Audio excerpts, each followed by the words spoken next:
Stephen Curry versus Magic Johnson is one of the basketball debates that goes back and forth in the NBA community. When Magic joined the NBA in 1979, he was a one-of-a-kind player and set the standard for a new point guard we'd see in the league for years. And then we all know the story of a 6'2" point guard out of Davidson who had pretty much zero offers out of high school, but then became the first unanimous MVP in NBA history over guys like LeBron James and Michael Jordan. With all that said, I think it's time we come to a consensus about who the best point guard in NBA history is. 8 reasons why Stephen Curry has finally taken the throne as the best PG ever will be shown in this video. And before you rush to the comments, hear me out. One of the first reasons it's time to say Curry is on top is because of the impact he's had on the game. Don't get me wrong, Magic was extremely influential to basketball, and he was one of the big reasons why the NBA didn't go bankrupt. His rivalry with Larry Bird created a ton of buzz and people started tuning in for more and more games. And because of that, guys like Evan Fournier could get insane contracts. But if we're talking strictly on the game of basketball, I think it's clearly Curry. Before he stepped in, the three-point shot was a side thought in the NBA, and if your team had one really good shooter and another capable 2 to 3, you were fine. Now, pretty much every single NBA offense is centered around the deep ball, and ideally, you have guys who could stretch the floor at every position. Curry's impact also transcended the NBA because even AAU teams have players that take deep 3 balls. And at the end of the day, they're all just trying to emulate the chef. This change in basketball has mixed reviews because while some people love how the game's evolved, others think that it's fundamentally wrong and promotes a brand of basketball that is less team-oriented. And more focused on chucking up shots. Whatever your viewpoint is on the topic, you can't deny that Curry has single-handedly changed the way basketball is played. Magic also changed the way the game is played today because he was a part of the Showtime Lakers, a squad that dished the rock beautifully. He also paved the way for big guards everywhere, and nowadays pretty much every team has them. I'm not denying what Magic has done for the sport, but I think it's pretty objective who changed the game itself more. To add on to how they play, Magic and Curry are both top-tier playmakers in their own right, but I think everyone considers Magic to be way better. And when it comes to passing, I won't even argue that it's definitely Johnson's, but I think people forget another way that Curry changed the game. His off-ball movement is insane, and what I mean by this is his ability to create open shots and move on the court with no ball in his hands. He redefined the way a guard should look at the court because honestly, Curry could sit in a corner and wait for a shot to come his way and he would still be a great player. But the fact that he sprints around the perimeter aimlessly keeps defenders on their toes and makes them tired beyond belief. Matthew Dellavedova did a solid job of guarding him during the Cavs-Warriors saga in the mid to late 2010s, but even his teammates said that he was draining on Delly. And Curry still gets his defenders tired to this day because in 2023 against the Kings, De'Aaron Fox also said that guarding Curry is very draining on him. Much like the three-point shot, Curry changed the way guards play the game by the way they decide to move without the ball, which I definitely count as playmaking other than passing. Magic ran the Showtime Lakers and they were given that name for a reason, but I think the playmaking argument between the two is a lot closer, and all you have to do is consider off-ball movement as playmaking. This next category may seem a little unfair to Magic, but I think it's necessary when you talk about a player's career, and that's longevity. Magic played for 12 seasons before unfortunately having to leave the game due to an illness. And when he came back 4 years later, he just wasn't the same player. On the other side of things, Curry has played for 15 seasons, and when you do a little projecting, it's assumed he'll play for at least 2 to 3 more. By then, he'll have played for a decent amount of time more than Magic, and that means more All-Star appearances and more stats being accumulated. This is a lot like the debate between LeBron and Jordan because people argue that LeBron's longevity and ability to be dominant for 20 plus years is the reason he's the GOAT over MJ.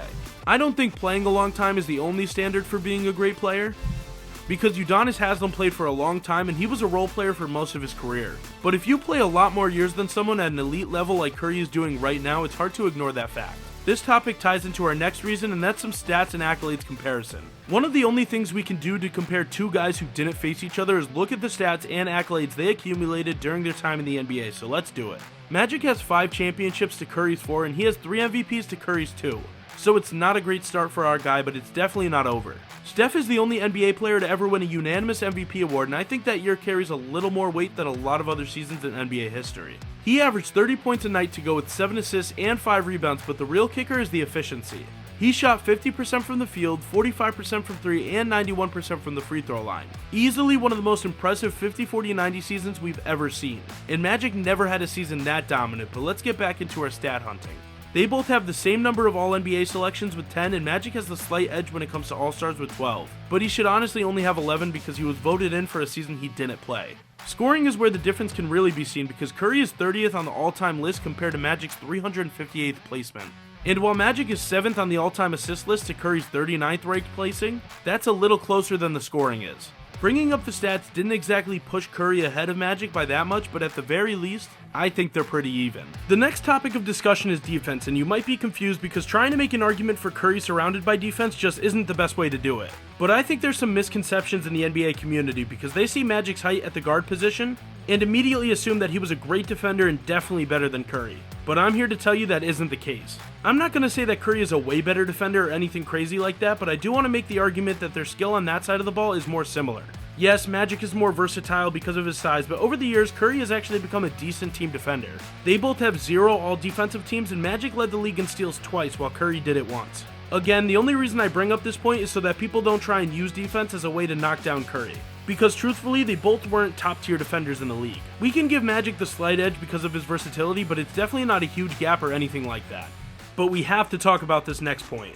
This year's basketball Olympic Games gave Curry another advantage in the GOAT PG debate. He is 36 years old and he was a key piece in Team USA winning gold this summer. Actually, against Serbia, he was the only reason they won because he dropped 36 points and grabbed 8 rebounds, and hit some big shots. He averaged 15 points in the Olympics and his efficiency was off the charts, which is pretty normal for him. He shot 50% from the field, 48% from 3, and 100% from the free throw line. And the reason this is so impressive is because of how old he is. Everyone talks about LeBron and how impressive he is, which is very true, but Curry is 3 years younger and still at the top of his game.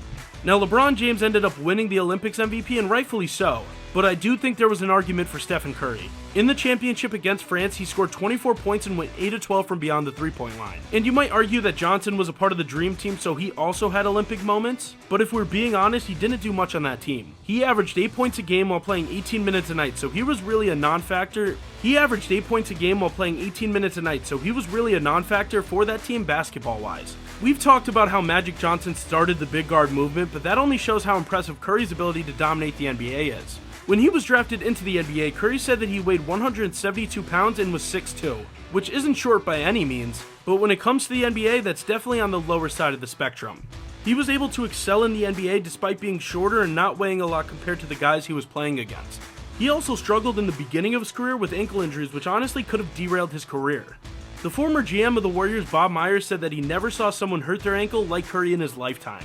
And I know ankle injuries don't sound like the worst injury a player can get, but when you're constantly spraining your ankle, the wear and tear could ruin a basketball player's career. Grant Hill struggled with them, we just talked about Curry, and then another point guard like Deron Williams also had some ankle trouble. So to look at where Curry is now, even though he was shorter than everyone else, weighed less, and had terrible ankles is really impressive. Our 8th point about Curry being the best point guard in NBA history really just comes from watching him play basketball. This guy has given us countless amazing moments like the iconic game-winning 3 against OKC in 2016, and then also when he crossed up Chris Paul and made him play Twister. And even to this day, he's hitting game winners and making teams reevaluate their entire defensive scheme. He's also won championships and played amazing while being easily the best player on the team. He really impressed me in 2022 when they won that finals because I don't think that roster was anything too crazy, but he still dominated the playoffs and got his first finals MVP. He should have won the finals MVP back in 2015 too, but that's a different conversation for a different day. Back to the point, Curry has proven time and time again that if you put in the work, you could dominate the game of basketball. And that's why he's the best point guard to ever step on a court. Make sure to like the video and click on the screen for more basketball content.